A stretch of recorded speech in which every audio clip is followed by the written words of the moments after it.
Are you looking to get ready, be prepared, and transform your financial future? Then you've come to the right place.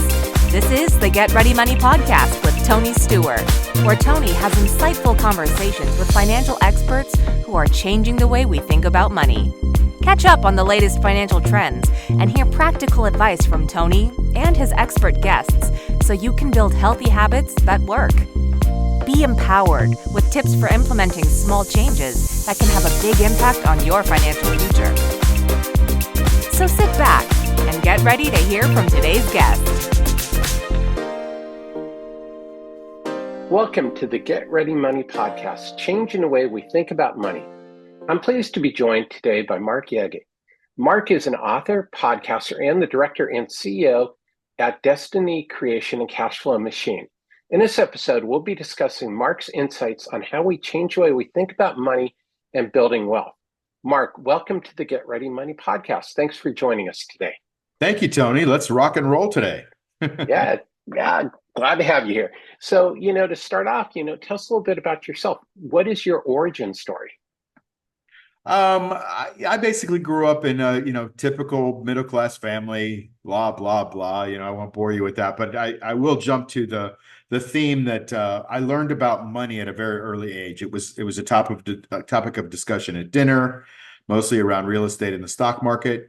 It was my dad taught me at a very early age, how to read the stock tables in the Wall Street Journal and how to do research. And I started reading books by people like Edward Thorpe, who wrote a book called Beat the Market.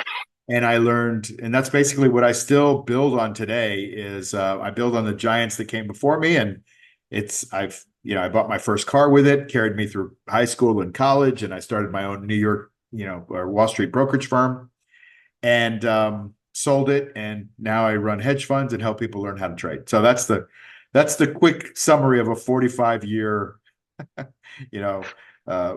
teenage years to where I am now, something like that. Well, that's awesome. So I think one thing that's of interest to people is that it was reading and learning that helped you build your career. And I think that's important when we talk about financial education is that, you can learn from the past and people who've been successful. Well, that's so true. I mean, one of the things, Tony, is that we don't get taught money. We don't get taught it in school. And this is what I'm doing now is, I don't need to do it anymore, but I really enjoy teaching people and watching their eyes open when they learn about money, because not everybody really understands it. And it doesn't have to be hard. The reason I think it's hard is because I think they want it to be hard. I think people want to make it so that it's intimidating. They use big words like diversification and asset allocation. And, a lot of people are intimidated by those things. And once you get your brain around them, it's no big deal. Plus, there's a lot of myths on Wall Street that maybe we can get into here because we're not taught in school how to handle our money. But I don't know about you. I use money pretty much every day, so I should know how to use it. And then when we are taught, we hear things from Kramer and CNBC and magazines, and those people are not always right. I mean, in fact, there's a study done that Kramer is wrong about 71% of the time. So if that's where you're getting your financial education is from people that are selling advertising and trying to get eyeballs, you're at a big disadvantage. So it pays to study this subject, and it doesn't have to be hard. You could just start with basics like how to save money and how to invest and how to create passive income at some point, but it doesn't have to be really intimidating. And I know that's part of what your work is all about too. So I applaud that. Yeah, definitely. And I think you hit on so many important things there is like, well, take diversification. If you just tell people don't put all your eggs in one basket, they get it, spread things around a little bit. Yeah. But can we talk about diversification? Oh, yeah. Let's because go for to me, there's a big myth about it. And, what they tell you, and I'm not sure you agree, but, in studying this for 45 years, I don't believe in diversification the way it's taught. I call it diversification because what happens is you end up putting your money in, let's say, a mutual fund. Now, a mutual fund is great because you got a professional manager handling it that gets paid out of your money. And the idea is that person is supposed to handle your money better than you handle it because they're in theory in the know. Fine. but they invest in 500 stocks. Well, there's no way they know about 500 stocks. I mean, there's no way they can know about 20 stocks at an in-depth level where they can make decisions.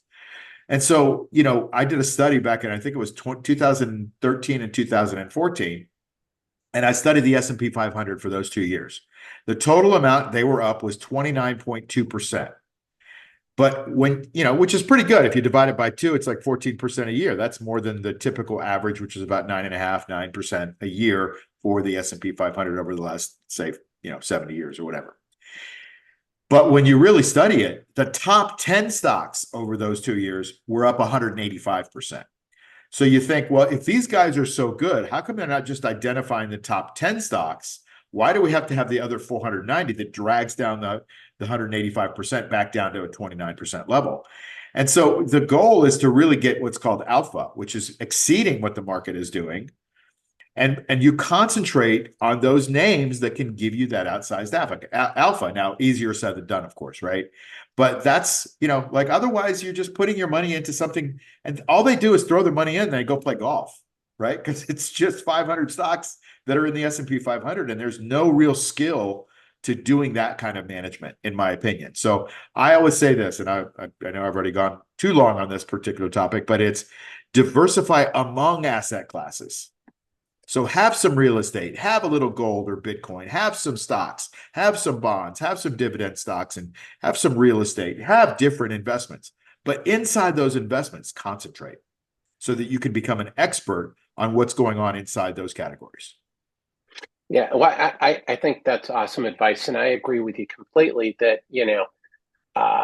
people think about diversification in a certain way, but it really means something else. And I think that's so true across the financial services spectrum is, we think, like I come from life insurance and people think, well, Right. life insurance is an investment because it can do all these things. I'm always like, well, yeah, but it's still an insurance contract at the end of the day that has some features packed onto it, but it's not a retirement account. It's not designed for that.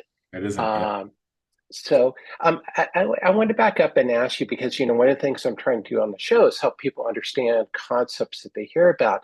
Yeah. Is you mentioned that you had a hedge fund earlier. So can you tell us a little bit, what is a hedge fund? What does it actually do? A hedge fund is essentially a pool of money, kind of like a mutual fund with active management. In this case, it's I who's managing it. And it's basically a mutual fund for rich people, really, if you want to boil it down. So you have to be what's called an accredited investor, which means you have to have a certain amount of net worth, which is generally considered $1 million in net worth, total worth, without including your home, because now if you include your home and you don't have big debt against it, it's gone up quite a bit. So the idea is this was created after little old ladies were losing their money in the Depression. And so they created these laws in 1933 and 34 and said, we'll do a carve out for exceptions for rich people.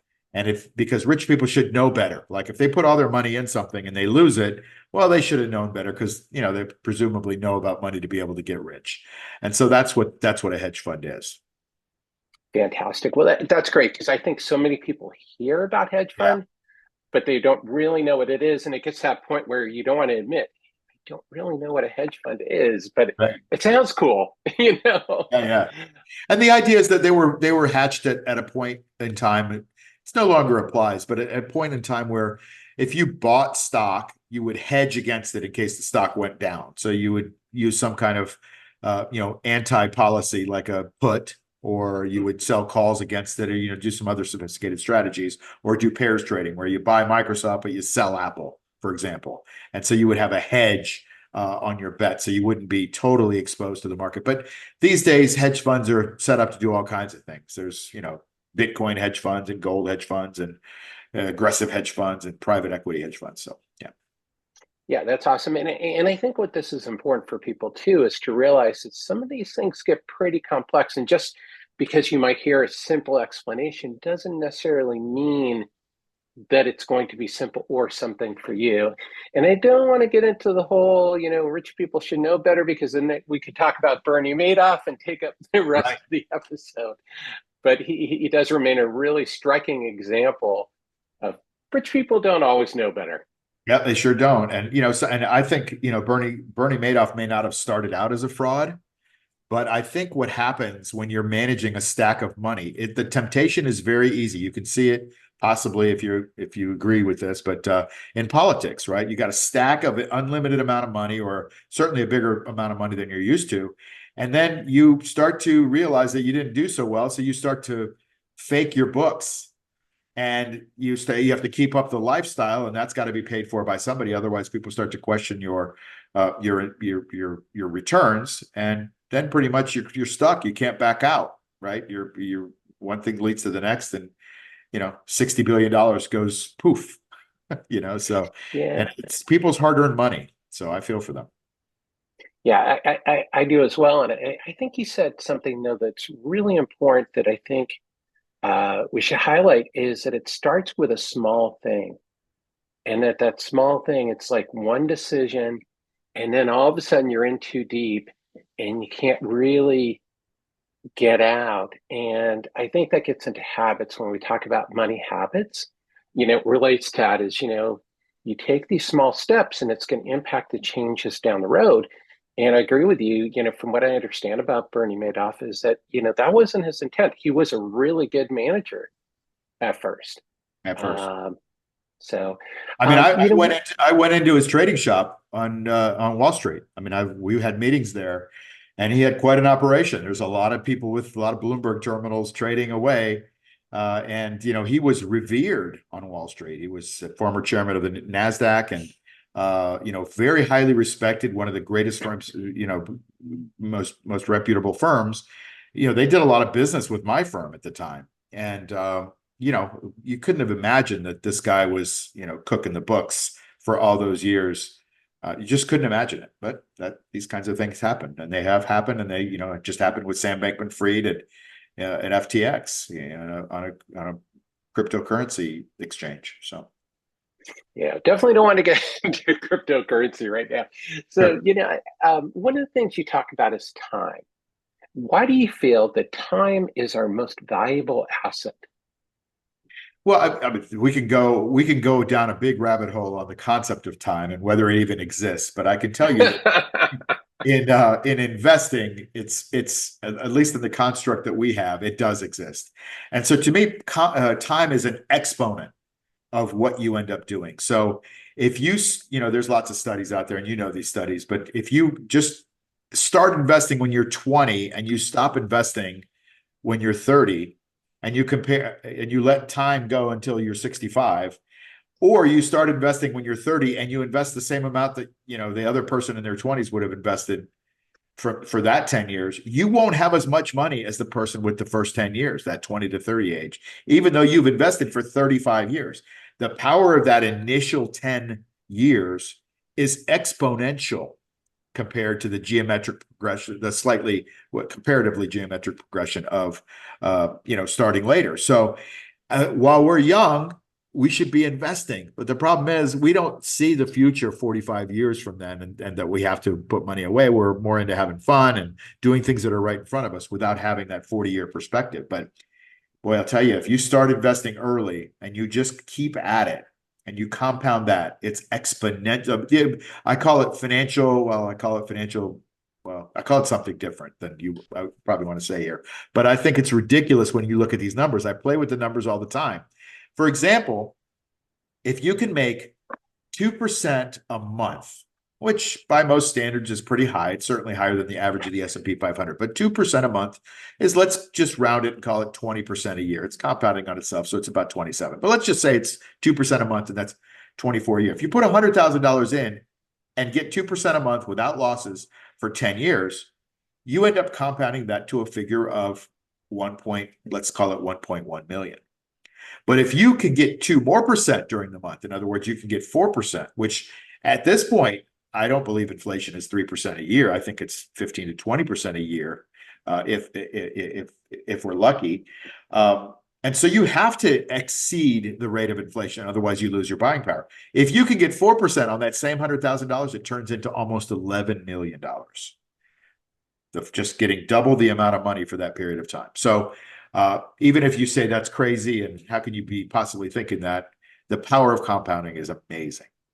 Go ahead. The power of compounding. Remember for the show, I go, there's a phrase that pretty much every guest says, Ah, and that is it. If you remember the old Groucho Marx show where there was like a word of the day, do you remember that show? And yeah, like a duck or something would fall from the ceiling. I think I'm yeah. going to do that. And every time somebody says compound interest, I'm going to have the duck fall from the ceiling. That's great. If I can figure out the technology there. So that's awesome. And I think that is a super important lesson for people is, even if you haven't started saving, the best day to start is today. That's right. I mean, it'd be great if we could all started when we were 20, but if you're 30, you still have time. Or Plenty of even time. If if you're you're 50, you 40, got time. exactly. Maybe just not quite as much. Yeah. So And the thing is, if you do start, it doesn't matter how much you start with. It's the habit that you form and the mentality and the brain waves that you create to say, look, I'm putting aside $100 a month. And you don't realize it, but you won't need that $100 a month. If that $100 sticks in your wallet, it's easy to take out. But if you put it away into an investment account and you say, I can't touch that until I'm whatever age, it's a mentality, it's a habit, and it's a great habit to have, especially the earlier you do it. So it doesn't matter how much it is, just even if it's $5 a week, do something, get into that habit. exactly, it's the best habit you can have. Yeah. Um, so one of the things you talk about is passive income. Yeah. Why is replacing active income with passive income helpful? Well, I mean, Tony, I don't know about you, but I'm not getting any younger. And I so wish. I'm pretty sure nobody listening or watching your podcast here is getting any younger. So the older we get, the less mobility we have, maybe the less energy we have. We got a lot of experience and knowledge, but we are running out of that vitality that we might have had when we were 20, 25 years old. So you want to be able to harness that. And so you want to be able to work hard while you're younger. That's the active income. But as you get a little bit older, you want to be able to enjoy the fruits of that labor. So that's part of why the investing early game is important. But it's also why, shifting your mindset to a passive income strategy. I mean, that's really what retirement is for most people, right? They learn, they earn, they save, they invest, they retire, and supposedly they've done all those other things to build up enough assets to pay them while they sit on their butt or go on vacation or play golf or go to the spa. That's the concept of passive income. So you don't have to actually be actively working. You are just going to town and letting your money do the working, right? So that's the concept that I talk about so much, is that you want to have passive income to replace your active income at some point. And why should it be 65 or 67 years old when things are creaking and the knees don't work and things like that? You should be enjoying your life when during your life, not working 45, 50 years so that you can enjoy, 10 or 15 sitting in front of the couch watching, TV. Yeah, no, that's awesome advice. And I've heard that from so many people on the show is, that you want to do all these things, you want to save, but you also want to enjoy your life as you go along. But I think I agree with you completely. And I highlighted this in my new book is, the concept of financial independence. Yes. Because as you say, it's not really about the age. It's about where you have enough passive income that you can either reduce or not even rely on active income. Right. Is the important number. And a lot of people don't realize that they're so close, right? If with just a few changes. So I call it playing offense and defense, Tony. So offense is money coming in, defense is money going out. And defense wins championships, they say in football. So you have to have good defense. Well, the problem is if most people if they start out making, let's call it $40,000 a year, they spend if the cost of living is 40 something thousand dollars a year, they pretty much spend it. But if they all of a sudden in the next 5 years get up to $80,000 a year and they start spending 80, they haven't really gotten ahead. They've lived a decent amount of life, right, already, but they haven't really gotten ahead as far as saving. But if they had kept their standard of living at $40,000 and not bought the bigger house and a nicer car that depreciates and spent money on nicer trips or first class flights or whatever, now that $40,000 that's extra could have been going to work creating a nest egg for passive income at a later time with that compounding that we talked about. Falls from the sky, right? So that's the idea is you don't have to work for money forever. You're really close, probably, if you just tweak a few things. Downsize your house. Don't buy the Rolex watch. Don't buy the Gucci purse that you've been eyeing for a long time. A good purse from Target will work just fine. If you want to, afford the Gucci purse later on in life, great, you'll be able to. But if you have I heard an interview with Jeff Bezos, and his mother told him when he was young, he had like $17 to spend, and he wanted to go buy something, a baseball glove or something. And she said, you can go take that $17 and buy the baseball glove, and you'll have a baseball glove and you won't have the $17. Or you could not buy the baseball glove and you'll always be able to buy the baseball glove and you'll have the $17. And it totally shifted the way he thought about money just with that interaction, because then he realized there's potential in money. If you spend it, there's no more potential. Yeah. And I agree with you completely. And I think people oftentimes miss that. One is, there's a lifestyle creep, but it's also managing your expenses is something that's often in your control. Is, even just delaying a purchase, like if you're buying a new car every 4 years, maybe buy a new car every 6 years. Yes. Something that's tolerable for you, but that also makes that small change. So Mark, your thing is the cash flow machine. Tell us a little bit about it. What is the cash flow? What is the cash flow machine system? Well, I came up with the name because I was like, well, what is a good metaphor for getting money out of something? And I always thought like an ATM. So I kind of think of my program as an ATM. You put money in and then you start to take money out, and hopefully that money becomes a passive stream of income. But it doesn't have to be. So in the beginning, where you don't have a huge amount of money, you put money into it and then you learn how to compound your interest. You learn it where it's an income investing program. And without getting too complex for your viewers and listeners here, I just want to point out that, it's a stock buying program. So you own an asset, kind of like a house. Let's say you buy a house, not to live in, but to rent out, to, make income on it. And then you get the tenant, and the tenant pays you rent. So when the tenant pays you rent, that's your income. Now, do you care that much that the house is going up or down in value while the tenant's there? No, you didn't buy it for that. You bought it for the income. And that's what the cash flow machine is. You put money into an asset. In our case, we put it into a stock like Amazon or Apple or Tesla or Google. And then we use that asset to find somebody like a tenant that's going to pay us for the right to do something at a later date. It's called an option.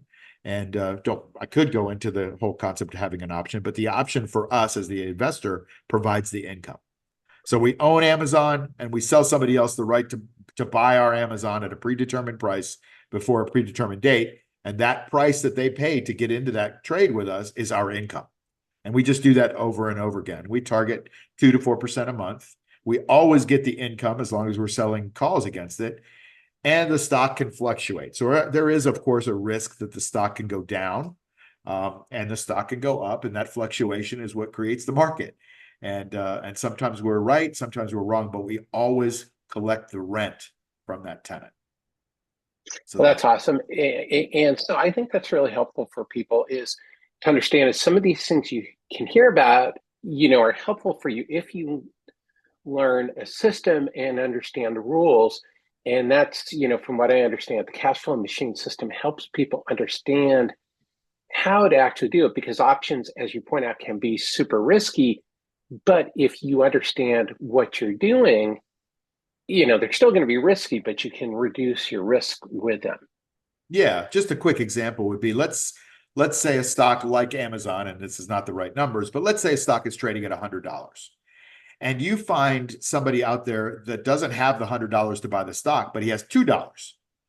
And so he comes to you and he says, hey, Tony, you've got this Amazon. I'll tell you what, I'll give you $2 if you promise to sell it to me anytime in the next, month, let's call it, for $100, right? Because I don't have the 100 now, but so now what does he want? Well, he wants the stock to go up. He wants the option to be able to buy it from you for $100. So he gives you the $2 and you're like, thank you. That's my income. You just made 2% and lowered your basis on it from 100 to 98. He came out of pocket for the $2. So what does he want? Well, he wants to be able to make more than $2 on his investment. He wants the stock to go up to $110. If it goes up to 110, he comes to you and goes, Tony, thank you so much, but I have a deal with you that you're going to sell me that stock for $100. And then he turns around and sells it for 110. So he takes his $2 investment and he makes it into a $10 investment. He makes 500%. That's a lot of years of S&P 500 style returns. But there's also the risk that the stock doesn't move at all or it goes down. If it does, he loses his whole $2. But no matter what happens, you kept the $2, right? The stock could go down. You still own the stock. You find somebody else like him that's going to give you another $2. So you give up the right for the stock to go up to $10, but you always get that income. Yeah, and that's awesome. And I think it's this is another way to think about what you do with your money. You know, don't do this yourself.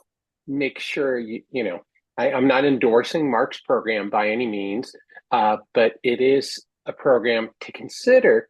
You know, learn some educational system, follow a system with somebody who knows what they're talking about. This is not somebody you follow on TikTok, but somebody like Mark who's got 40 years of experience on Wall Street and, understands how the system works and can explain it to you, because that's the big thing.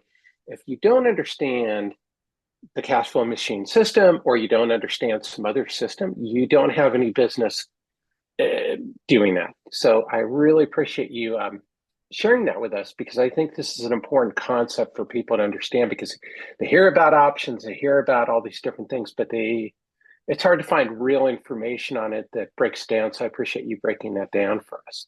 Sure. One more. Let me just put an epilogue on that, and that is that system that I just kind of explained is called covered call writing. You write covered calls. It's a call option, and then you write it, meaning you sell covered calls. You could find tons of free information out there on covered calls, right? Tons of free stuff. The problem is, I don't think very many people, I haven't seen a full system on it, certainly not one that's deep like ours, goes into a system for what happens if the market goes up or goes down or goes sideways. How do you pick your stock? How do you choose the right market? How do you find the right place to buy the stock, right? Because anybody can give you free information on YouTube, but it's going deep and learning. And that's the whole concept of what you do, right? You're not just like anybody on YouTube making a video about, save some money. You've got a systematic approach and a system. And that's the important thing, is systems have rules and parameters that help you navigate the emotional roller coaster that money can be. And so that's a really important part. So yeah, you don't have to endorse my system. And in fact, I'm not telling anybody I have the best thing going either. I think it's the best thing I've found, but do your own research, figure out like who else is better. If you got somebody better, let me know so I can learn from them. But yeah, learn whatever you have. By the way, cash flow machine is an income producing strategy. So there are two kinds of investing in the stock market. There's the buy and hold, which is a capital gain strategy. You want to buy that Amazon at 100 and hope it goes to 500 by waiting. That certainly has been a valid, proven strategy if you can hang in there. Or you want to get income. I like income strategies because that's money that comes in and it eventually replaces your active income with passive income. So just wanted to polish that little thought off there. Oh, no, that's awesome. And I think that's super helpful. And I think the big thing that I hope people really take away from this is to follow a system and guidelines and rules, set up what you're trying to do, stick with it. It's just like anything, know your system, know your rules. Let's take, you mentioned football. It would be really hard if you had two teams and they were playing by different rules. That's so true. The game would be pretty crazy. Yeah. It was like that when I played with my son when he was 4 years old. He invented his own rules, so it made it a little more challenging. Sure. But that's the basic takeaway. So Mark, let's switch to the get ready questions. What basic money concept do you wish people knew? Well, shoot, I have so many that I could go with. I would say that financial education is more important than anything else in the money game. Just learning about the concept of money gets you more attuned to being able to utilize it and save it and invest and create a lifestyle of your dreams way better than anything else. Financial education. That's awesome. Yeah. And clearly, for everybody watching and listening, knows that's what I'm passionate Right. about, which is the whole purpose of this podcast. So, I love that you said that. Um, what is one simple thing people can do each year to set themselves up for financial success? Well, the easy answer is the same answer I just gave you. Commit to learning some new things every year about money, but I'll change, and that is to begin now. To begin now, whatever it is, whether it's beginning saving, beginning investing, beginning learning, begin now, I would think would be the mantra that every year somebody should do. And if you forgot to begin now this year, you better start today to begin now, because next year is a year you'll never get back. That's awesome. That's great advice. What is one habit that people can change when it comes to their money?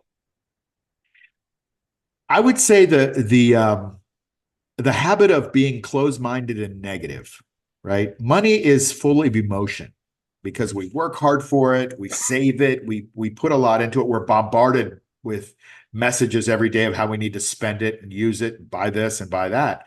And so it's got a lot of emotional charge.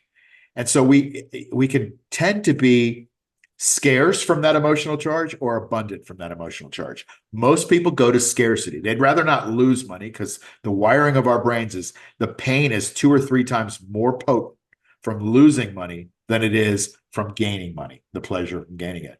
So that's how most people are wired. It's a negative thing. Money's negative. There's even an ostrich complex where people put their head in the sand and they just hope it's going to all work out.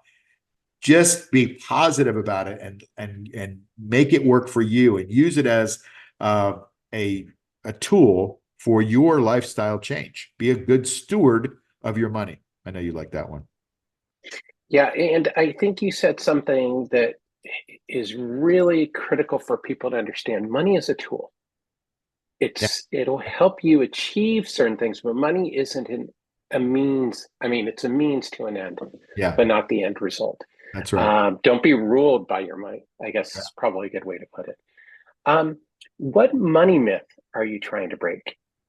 Well, we talked about the diversification one, so let's talk about the safety one. Okay, so they tell us that if we put our money in a nice allocation, 60/40 allocation or whatever, of stocks and bonds and mutual fund and gold and real estate, that everything's going to work out great. And they tell you that some of the safest money that you can get is in treasury bills, treasury bonds, treasuries. US government backs those, like they're safe. And so a couple of years ago, if you had put your money into a treasury bond, you would have gotten 2.5%, something like that. And then the Fed started raising rates, and the interest rate environment has completely changed. We have an inflationary environment. So the Fed and the world and the environment has had an increase in the rate of money, the cost of money. Costs more to borrow money now. So what has happened? Well, there's an inverse relationship between the price of a bond and the rate of inflation. So if inflation is being increased, the price of that bond decreases because people can go buy different bonds with higher inflation. So they have to lower the price, a higher rate of return, I mean. They have to lower the price of those old bonds that are paying 2% to be comparable to the ones that are paying 4 or 5 or 6%. So as the Fed over the last couple of years has raised rates, the price of those bonds has decreased. And it hasn't decreased a little bit. While you were making your 2%, your bond has gone down 50%, Tony. And so this safe money that's backed by the US government and is so safe, it's great, and just pays you 2%, you ended up losing 48% on that while you got your 2%. And it's going to take you a long time to make that up. Now, that's fine, but this is supposed to be the safest money out there.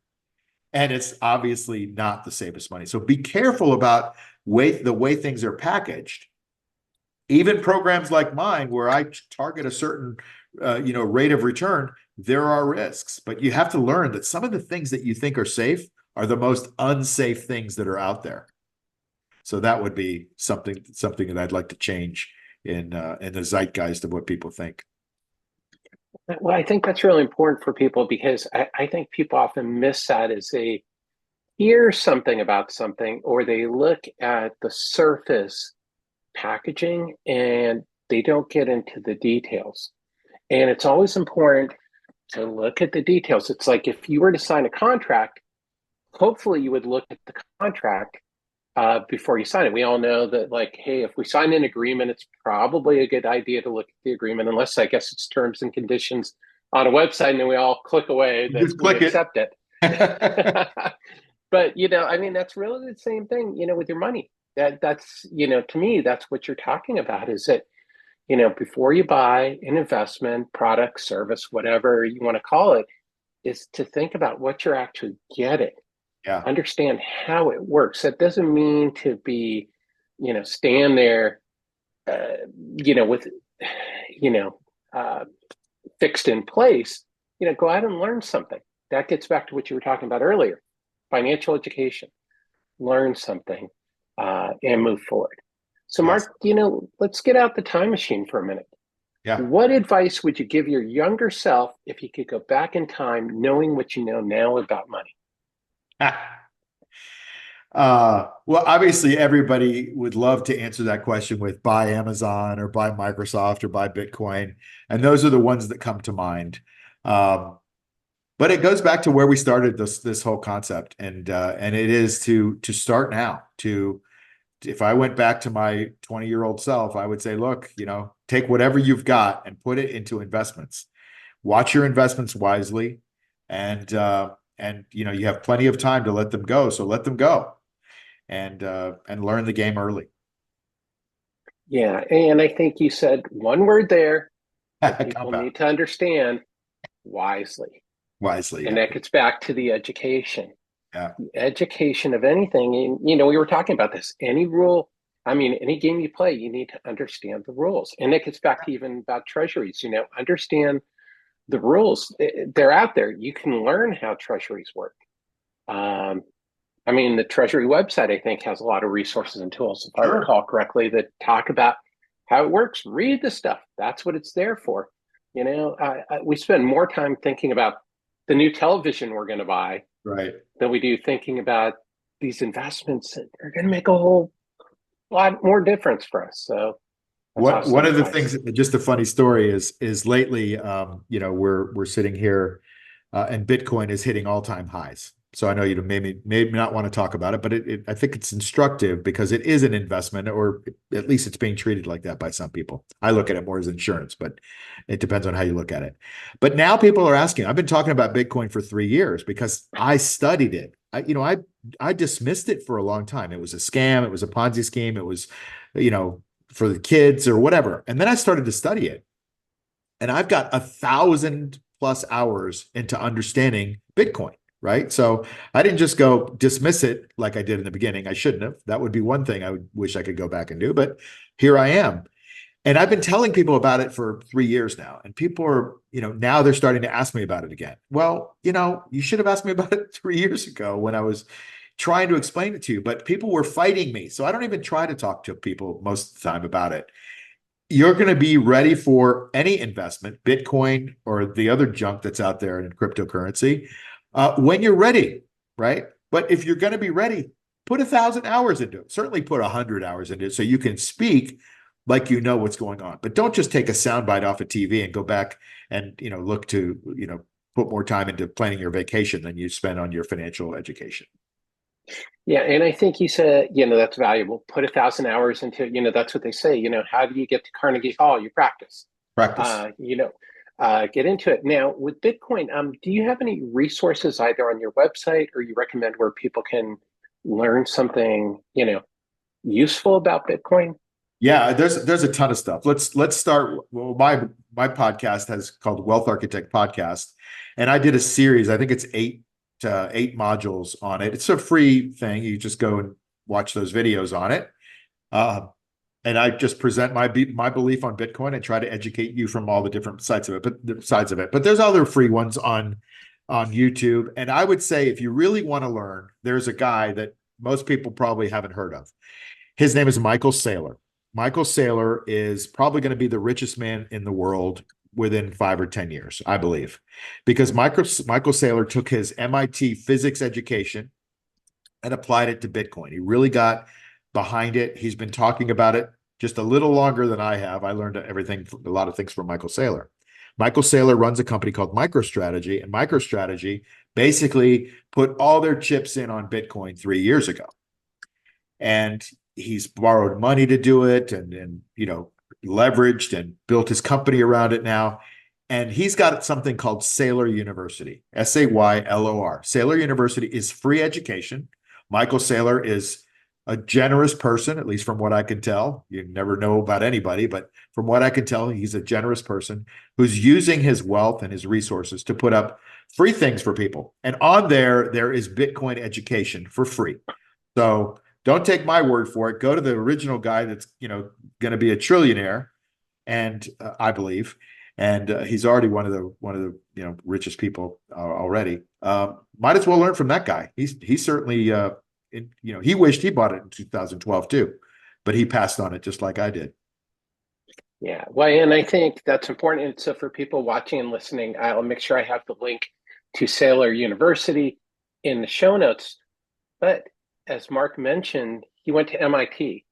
So this is somebody who, has the education to understand, because at the end of the day, all these investments and everything else, it's about math and contracts and understanding patterns and everything else. And, so somebody like Michael Saylor versus somebody who's 20 years old with a TikTok, Michael may know a little bit more, with an MIT degree in physics.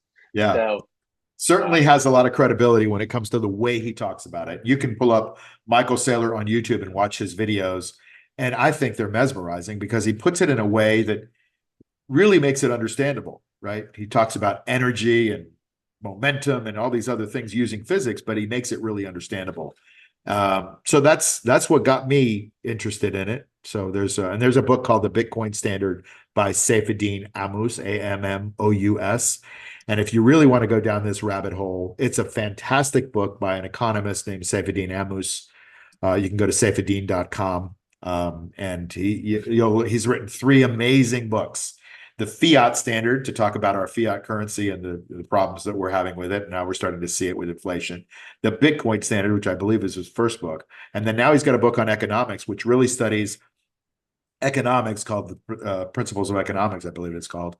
It studies economics from the proper perspective, which is the Austrian perspective, not the Keynesian perspective. The Austrian perspective, to me, is a little bit more common sense, that you can't make money out of nothing and expect it to have value. The Keynesian is like, just keep printing money and we'll be able to afford whatever we need to afford.